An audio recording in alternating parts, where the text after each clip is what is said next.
교리 금오 이명수는 젊었을 적에 소탈하고 기품이 있었으며 호탕하여 어디에도 얽매이지 않았습니다. 말 타고 활 쏘는 것을 익혔고 책 읽기를 좋아해 문장력도 뛰어났습니다. 어느 날 과거를 보러 한양길에 올랐습니다. 친구 둘과 말고삐를 나란히 하고 가는데 중도에 흰 휘장을 내린 가마가 뒤따라왔습니다. 가마 뒤에는 18, 9살쯤 되어 보이는 여종이 따르고 있었는데 얼굴이 잠옷 예뻤고 따은 머리가 길게 내려왔으며 몸매가 간드러졌습니다. 그녀는 가마를 따라오다 말 앞을 지나가서는 금오 쪽을 돌아보았습니다. 한마장쯤 가더니 또 뒤돌아보았습니다. 두 친구가 웃으며 말했습니다. 우리 셋 중 자네 용모만 특출하지도 않은데 저 여자가 자네만 여러 번 돌아보니 무슨 까닭일까? 금오가 말했습니다. 나도 알 수가 없네. 앞에는 큰 마을이 있었는데 가마는 그 구불구불한 길로 들어갔습니다. 금오가 두 사람에게 말했습니다. 자네들 저 앞 점사에 먼저 가서 기다려주게나. 나는 내일 날이 밝으면 따라가겠네. 두 사람이 웃고 꾸짖기도 하며 말했습니다. 사대부가 과거길에 여자에게 혹해 일행을 버리고 중도의 길을 바꾸다니. 이 같은 일이 어디 있단 말인가? 금오는 웃기만 할 뿐 대꾸하지 않았습니다. 사내종을 재촉해 말을 몰았습니다. 구불구불한 길가 동네에 이르니 소슬대문이 나타났습니다. 문 안으로 들어가 말에서 내렸습니다. 말을 기둥에 묶어두고 섬돌 위로 올라갔습니다. 방문은 닫혀 있었고 마루에는 먼지가 가득했습니다. 일단 자리에 앉아 있으니 이윽고 여종이 돗자리와 화구를 들고 안채에서 나왔습니다. 행랑방에 돗자리를 펴고 앞에 화구를 놓고는 금오에게 방 안으로 드시라고 청했습니다. 금오가 웃음 지으며 말했습니다. 너는 내가 따라올 줄 어찌 알고 이것들을 마련해 놓았느냐? 여종도 웃으며 대답했습니다. 제가 3번이나 돌아보았는데 오시지 않을 리가 있겠습니까? 그리고 말을 이었습니다. 담배를 피우고 계시면 저녁밥을 준비해 오겠습니다. 저녁을 먹고 나서 설거지까지 마치고 오겠습니다. 얼마 뒤 정말로 저녁밥을 내왔고 밥을 다 먹자 상을 들고 나갔습니다. 잠시 있다가 다시 나와 방 한구석에 앉더니 갑자기 눈물을 똑똑 흘렸습니다. 금오가 이상하게 여겨 그 까닭을 물었습니다. 그녀가 눈물을 거두며 대답했습니다. 제 주인님은 집안 형편이 어려웠지만 아무년의 모 댁따님에게 장가를 드셨습니다.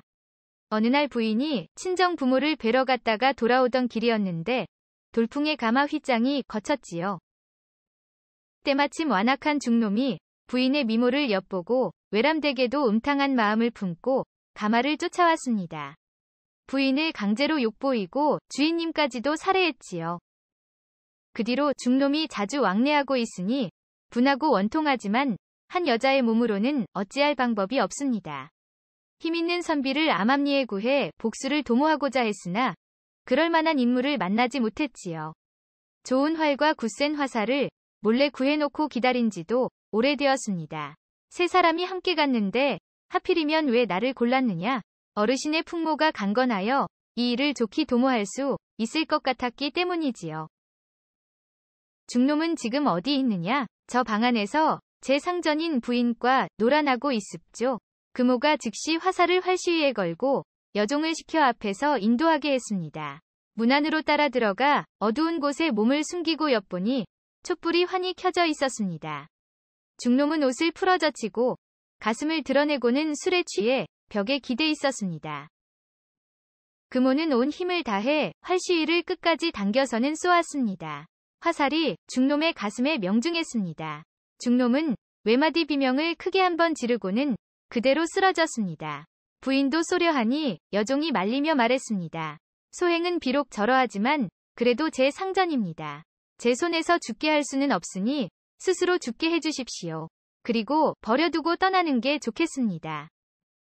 그 말에 금오도 쏘지 않고 여종과 함께 밖으로 나왔습니다. 여종이 금오에게 말했습니다. 소인은 어르신을 따라가서 첩이든 종이든 되고 싶습니다. 어떤 명이라도 따르겠습니다. 둘은 황급히 행장을 꾸려 급히 문 밖으로 나갔습니다. 여자와 함께 말을 타고 발리쯤 갔을 무렵 그녀가 말했습니다. 잊어버린 일이 하나 있습니다. 집으로 다시 가서 불을 지르고 오겠습니다. 그러고는 다시 가니 금호는 말을 멈추고 기다렸습니다. 얼마 안 있어 집 쪽에서 불빛이 사방으로 일어나 연기와 화염이 하늘을 찔렀습니다. 여자는 곧 돌아왔습니다. 다시 전처럼 같이 말을 타고 내달려 점사에 이르렀습니다. 동행했던 두 친구가 맞이하다가 여자를 데려오는 것을 보고는 조롱하고 꾸짖으며 말했습니다. 과거를 보러 가면서 여자를 끼고 오다니 불길함이 막대하도다. 금호는 웃을 뿐 대답하지 않았습니다. 마침내 상경의 객점에 묵었고 여종을 내간에 머물게 했습니다. 과거 용품들을 정돈해서 과거장에 들어가 과거를 치르고 장원급제했습니다. 3일 육아 후 그녀를 데리고 고향으로 돌아와 모친을 만나 뵈었습니다. 모친은 사연을 듣고 크게 칭찬하고 감탄했습니다. 그녀의 사람 됨됨이가 비천한 사람 같지 않아 첩으로 삼도록 허락했습니다. 여인은 온순하고 선량하고 공손했을 뿐 아니라 총명하고 지혜롭기까지 했으니 모친이 몹시 사랑해 주었습니다. 서로 더불어 화목하고 즐겁게 살다가 일생을 잘 마쳤습니다.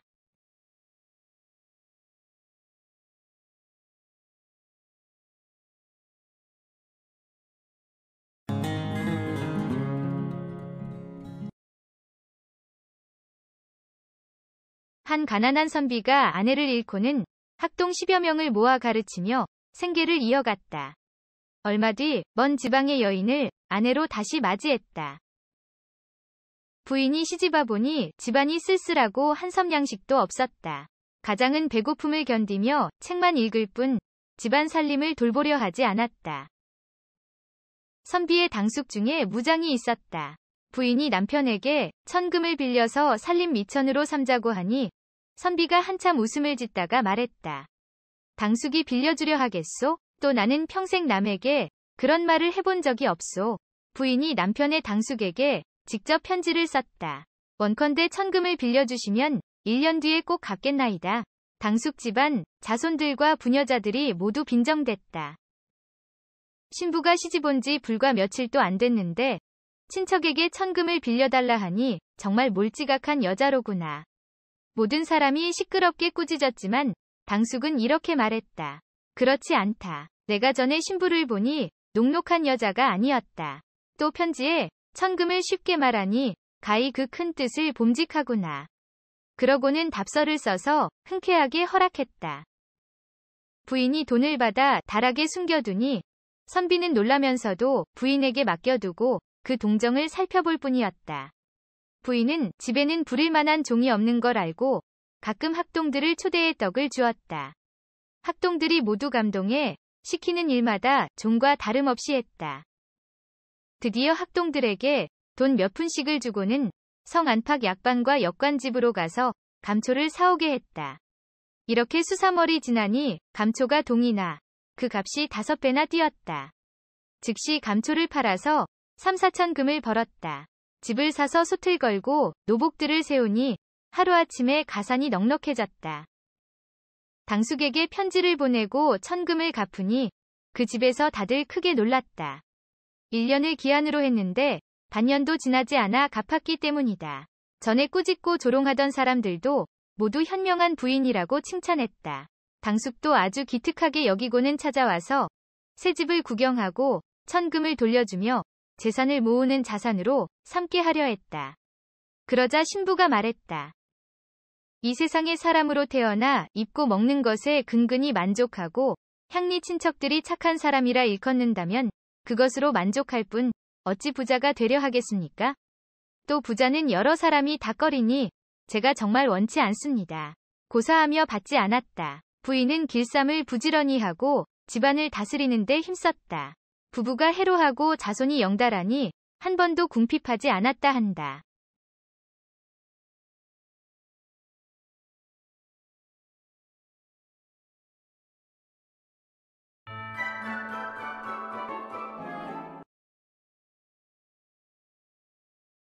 군데군데 기워 넉마가 다 된 도포를 입고 구멍이 나 너덜너덜해진 갓을 쓴 중년의 선비 한 사람이 강가를 거닐고 있었습니다. 선비는 물새가 한가로이 나는 강을 쳐다보며 희미하게 미소를 지었습니다. 여기쯤이었던가? 2년 전 내가 백이방을 처음 만났던 곳이 만약 그때 백이방을 만나지 못했더라면 나는 지금쯤 어찌 되었을까? 선비의 아련한 기억은 어느새 백이방을 처음 만났던 그날로 돌아가고 있었습니다. 선비의 이름은 이휘정으로 충청도 예산에 살고 있었습니다. 이휘정은 본시 재력 있는 가문이 후손으로 학문도 뛰어나고 성품 또한 호탕하여 주변의 사람들이 끊이지를 않았습니다. 단지 한 가지 아쉬운 것은 번번이 과거에 낙방을 하여 아직 벼슬길에 나아가지 못한 것이었습니다. 이휘정의 친구들은 처음에는 이휘정을 위로하고 격려를 아끼지 않았습니다. 그러나 그가 과거를 보러 한양을 오르내리며 조금씩 가산을 탕진하게 되자 하나둘씩 그의 곁을 떠나기 시작했습니다. 결국 외톨이 신세가 된 이휘정은 모든 가산을 정리하여 마지막으로 과거를 보러 한양으로 갔지만 결과는 낙방이었습니다. 수중에 돈도 떨어지고 갈 곳도 없어진 이휘정은 며칠을 굶으며 막연히 고향으로 내려가던 중 충주에 도착하여 강가에 앉아 신세 한탄을 했습니다. 내 신세가 어찌 이 꼴이 되었단 말인가? 이렇게 고향에 돌아간다 해도 어느 누가 반겨줄 것인가? 이휘정은 전신에서 기운이 쏙 빠져나가는 것 같아 자리에 벌렁 드러누웠습니다. 아니, 이보시오. 어찌하여 이곳에 이러고 있소? 땅바닥에 누워 눈을 감고 있는 이휘정에게 누군가 말을 걸었습니다. 눈을 떠보니 나이가 꽤 들어 보이는 사내가 그를 찬찬히 내려다보고 있었습니다. 이휘정은 혹여 밥 한 술이라도 얻어먹을 수 있을까 해서 철양 맞은 목소리로 말했습니다. 나는 장사꾼인데 한양에서 장사를 하다가 그만 쫄딱 망해서 가산을 모두 탕진하고 말았소. 그랬더니 마누라는 도망가고 친구도 일가 친척도 모두 모른 채 하니 살 길이 막막하여 그만 이 강에 빠져 죽을까 생각 중이요. 아니, 아직 젊은 사람이 어찌 그런 몹쓸 생각을 하시오? 사내는 나무라듯 말했습니다. 쓸데없는 생각 말고 우리 집으로 갑시다. 마누라가 없어 서럽다면 내 마누라라도 드리리다. 뭐요? 노형의 마누라를 내게 준다 했소? 옛기 무슨 망발을 그리하시오? 이휘정은 기가 막히다는 듯 소리를 쳤습니다.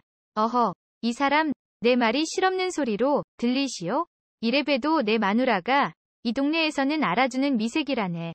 자, 여러 말 말고 어서 우리 집에 갑시다. 보아하니 며칠을 굶은 게 분명하구먼. 사내의 말에 이휘정은 머리를 저었습니다. 내 관상을 조금 볼 줄 아는데 보아하니 자네는 장차 큰 인물이 될 사람이야. 그러니 이곳에서 이러지 말고 내 집으로 가세나. 결국 이휘정은 사내에게 이끌려 그의 집으로 갔습니다. 나는 백아무개로 이 마을 관아의 이방으로 있소. 백이방은 이휘정을 찬찬히 보며 말했습니다. 그렇게 죽기에는 아직 젊지 않소? 앞으로 무엇을 한들 한 번은 이름을 날릴 관상이니 더 이상 망측한 생각은 하지 마시오. 자, 난 이만 일이 있어 나가 봐야 하오. 조금 있으면 수발을 들 사람이 올 것이니 마음 놓고 편히 쉬시게. 백이방은 하인에게 이휘정이 갈아입을 새 옷을 준비하고 저녁상을 푸짐하게 차려내라 이른 뒤 집을 나갔습니다. 이휘정은 염치불구하고 새 옷으로 갈아입고 저녁까지 배불리 먹은 뒤 자리에 누워 오랜만에 느껴보는 포만감에 한껏 젖어 있었습니다. 들어가도 되옵니까? 그때 문 밖에서 들려오는 젊은 여인의 목소리에 이휘정은 자리에서 벌떡 일어나 앉았습니다. 리시오? 잠시 들어가겠습니다. 이어 조용히 문이 열리더니 주한상을 든 젊은 여인이 들어왔습니다.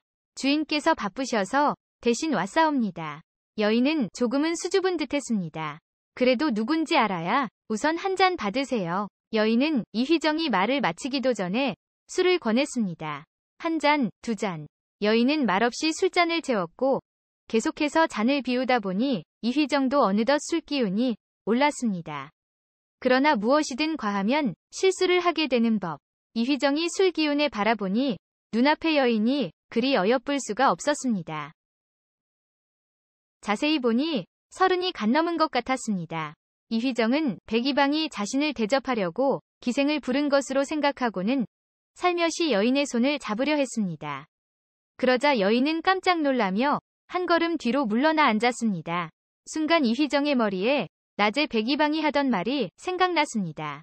내 마누라라도 줄이다 알아주는 미색이라오. 이휘정은 퍼뜩 정신이 들었습니다. 아니, 그럼 이 여인이 백이방의 부인이란 말인가? 세상에 미친 사내가 아니고서야 어떻게 자기 아내를 다른 남정네에게 준단 말인가? 이휘정은 자세를 고쳐 앉은 후 점잖게 말했습니다. 혹 백이방의 부인이시오? 어허, 낮에 백이방이 말은 그렇게 했지만 설마 진심인 줄은 몰랐소.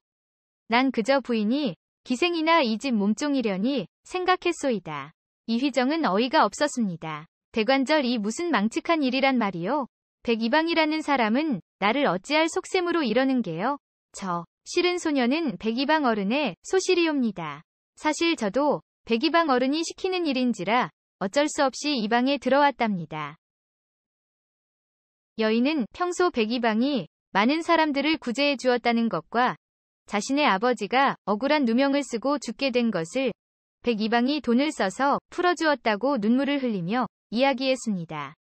그리고 자신은 아버지의 은인인 백이방에게 평생을 다해 은혜를 갚고자 10년 전에 자청하여 그의 소실로 들어왔다고 했습니다. 그러나 백이방의 생각은 여인과 달랐습니다. 내 나이 벌써 50줄이 넘었거늘 무슨 복으로 저 젊은 아이를 계속해서 내 곁에 두겠는가? 어디 마음 맞는 사람이 있다면 보내줘야 옳지. 어린 것이 아버지를 생각하여 이 집 몸종으로라도 있겠다고 고집을 부리는 바람에 할 수 없이 소실로 들이긴 했지만 10년이 넘은 지금까지 곁에 둔다는 건 사람의 인정이 아니지.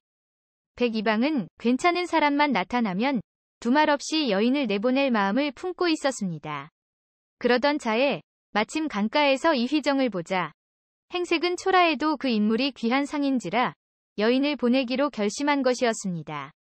백이방의 그런 속내를 알리 없는 여인은 갑자기 나타난 남정네와 합방을 하라는 말에 펄쩍 뛰었습니다. 나리, 그런 천부당 만부당한 소리가 어디 있습니까? 소녀 죽으면 죽었지 그리는 못하옵니다. 얘야, 그러지 말고 내 말을 들어보거라. 너와 나는 전생에 지은 업이 있어 현세에서 이런 운명으로 만난 것이다. 만약 우리가 현세에서 그 업을 풀지 못하면 내세에서도 어떤 악연으로 만날지 모르는 일이다. 백이방은 여인을 지그시 바라보며 말을 이었습니다. 그 업을 풀 수 있는 유일한 길은 네가 그 사내를 따라가는 것이다. 그러니 부디 내 말을 따르도록 해라. 백이방은 어린아이 달래듯 여인을 달렸고 결국 여인은 그의 말을 따를 수밖에 없었습니다. 어허, 그것 참. 여인의 말을 모두 들은 이휘정은 어떻게 해야 할지를 몰라 생각에 잠겼습니다. 눈 딱 감고 백이방의 말을 따를 것인가 아니면 그냥 이대로 떠날 것인가. 그러나 이휘정은 여인을 취할 수 없다고 결론 지었습니다. 이리야 어찌되었건 자신에게 호의를 베푼 사람의 여인을 취한다는 것은 선비가 할 도리가 아니라고 여겼던 것입니다. 백이방의 마음은 알겠지만 합방은 있을 수 없는 일이요. 그렇다고 해서 부인이 이 방에서 나가면 백이방이 서운해할 것이니 그냥 얘기나 나누며 밤을 지새도록 합시다. 이휘정은 그렇게 말하고 방 한쪽에 놓인 검은 꼴을 가져다 곡조를 타기 시작했습니다. 여인은 자리에서 일어나 검은고 소리에 맞춰 조용히 춤을 추었습니다. 검은고 곡조의 높낮이에 따라 여인의 춤사위도 시시각각 바뀌었습니다. 마치 검은고의 아름다운 곡조와 여인의 어여쁜 춤사위가 합방을 하는 것처럼 느껴졌습니다. 이윽고 새벽이 오자 이휘정은 검은고를 멈추고 일어섰습니다. 자, 난 이만 가겠소이다. 그러자 여인은 왈칵 눈물을 쏟아내었습니다.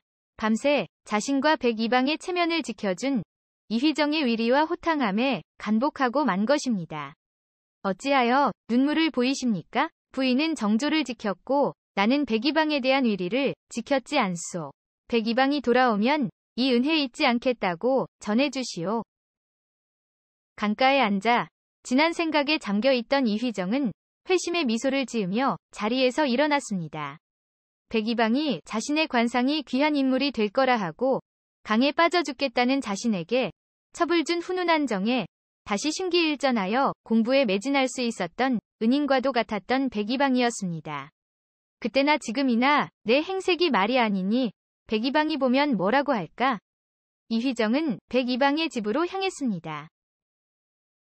이휘정이 반가운 마음으로 대문을 두드리려는데 집안에서 희미하게 여인의 울음소리가 새어 나왔습니다. 이휘정이 살며시 문을 열고 들어가니 백이방의 소실이 흐느끼고 있었습니다. 직감적으로 무슨 병괴가 생겼다고 생각한 이휘정은 급히 여인에게로 다가갔습니다. 나를 알아보겠소? 여인은 천천히 고개를 들어 이휘정을 바라보다가 깜짝 놀라며 대답했습니다. 전에 뵈었던 선비님이 아니신지요? 그렇다네. 그런데 무슨 일이 있는가? 백이방은 어디 갔는가? 이휘정이 집안을 두리번거리며 묻자 여인은 더욱 서럽게 흐느끼며 백이방이 어려운 사람들을 도우려다 그만 관아의 곡식에 손을 댔다고 말했습니다. 관아의 곡식에 손을 댔다면 이는 그냥 넘어갈 일이 아닌데 날이 이 일을 대체 어쩌면 좋겠습니까? 가만히 생각에 잠겨있던 이휘정이 여인에게 말했습니다. 실은 내가 어사의 직분으로 이곳에 왔소이다. 하지만 아무리 어사라 할지라도 관아의 곡식에 손을 댄 자를 그냥 풀어줄 수는 없는 노릇이요. 방법은 오직 하나. 그만큼의 돈을 물어내야 하는데 그야 알지만 지금 당장 그만한 돈이 어디 있어야지요. 크크. 부인. 내게 좋은 생각이 있소. 내가 내일 관가에 나갈 터인즉 나를 찾아오시오. 이휘정은 이렇게 말하며 미소를 지었습니다. 다음날 이휘정은 아침 일찍 관가에 들어가 암행어사 출두를 했습니다. 갑작스러운 암행어사의 출현으로 관가뿐만 아니라 고을 전체가 떠들썩해졌습니다. 억울한 일을 당한 백성들은 이 기회에 어사또에게 자신의 억울함을 호소하려고 관가 주위를 빼곡하게 둘러쌌습니다. 이때 백이방의 소실이 사람들을 헤집고 나타나 큰 소리로 말했습니다. 어사또가 오셨다고 들었소. 어사또를 직접 뵙고 내 억울한 사연을 고해야겠소. 백이방의 소실은 앞길을 가로막는 포졸들과 실랑이를 벌이며 재차 어사또를 만나게 해달라고 목소리를 높였습니다. 이휘정은 소리나는 쪽을 바라보다가 짐짓 놀라는 표정을 짓더니 버선발로 뛰어나와 여인의 손을 덥석 잡으며 반가워했습니다. 아니, 아주머니. 이곳에서 아주머니를 뵙다니. 그간 평안하셨는지요? 이것 참, 제가 지금은 공무가 바쁜지라 짬을 낼 수가 없으니 우선 집에 가 계시면 수일 내로 찾아뵙겠습니다. 하시고 싶은 이야기는 그때 자세히 듣도록 하지요. 백이방의 소실은 이휘정의 속내를 알 수 없었지만 일단 그 길로 집으로 돌아갔습니다. 그날부터 백이방의 집에는 문턱이 다를 정도로 많은 사람들이 드나들었습니다. 그제야 그녀는 이휘정의 의중을 이해할 수 있었습니다. 그들은 하나같이 백이방의 소실에게 자신의 억울한 일을 보살펴달라는 부탁과 함께 슬그머니 돈과 곡식을 놓고 간 것입니다. 그녀가 그렇게 해서 모아진 돈과 곡식을 관가에 갖다 바쳐 백이방은 무사히 풀려날 수 있었습니다. 백이방과의 위리를 끝까지 지킨 이휘정은 훗날 그 벼슬이 판서의 자리에까지 올랐습니다.